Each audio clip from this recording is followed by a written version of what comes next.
Are you tired of just using Monzo Pots for your emergency fund and want to truly level up your budgeting game?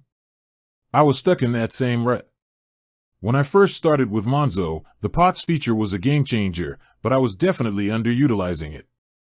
I mean, we all know the standard ones: emergency fund, savings, maybe holiday.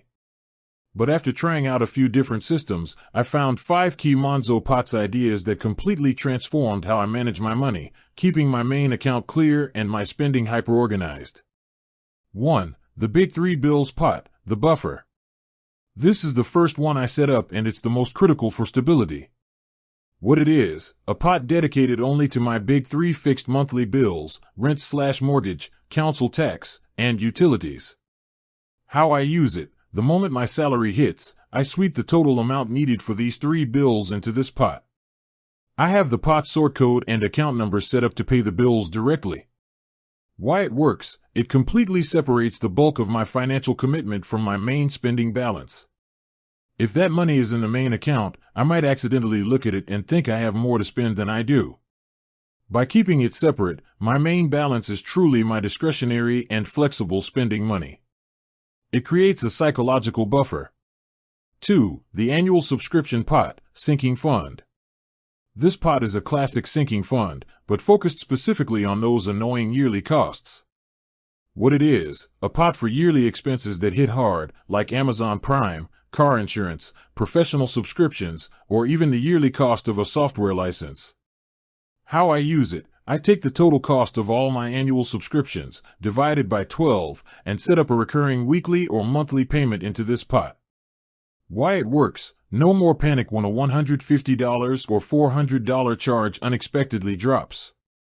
The money has already been accrued slowly and painlessly.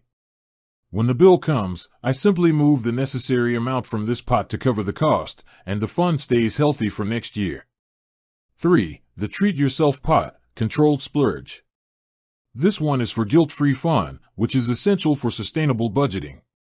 What it is: a pot for non-essential, fun purchases: new tech, a fancy dinner, concert tickets, or a new pair of shoes. How I use it: I funnel a small, fixed amount here monthly. The key is to restrict spending from this pot by having a rule: I cannot transfer money out of the pot until I have enough for the specific item. Why it works: it turns my splurge spending into an organized goal. Instead of impulse buying, I'm intentionally saving for a specific reward.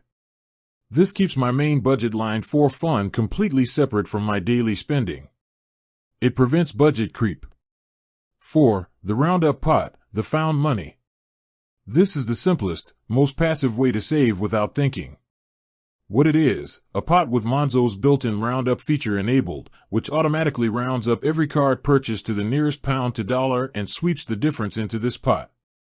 How I use it: I literally don't touch it. It's set and forget. Why it works: it's found money. It's the money I would have otherwise barely noticed spending.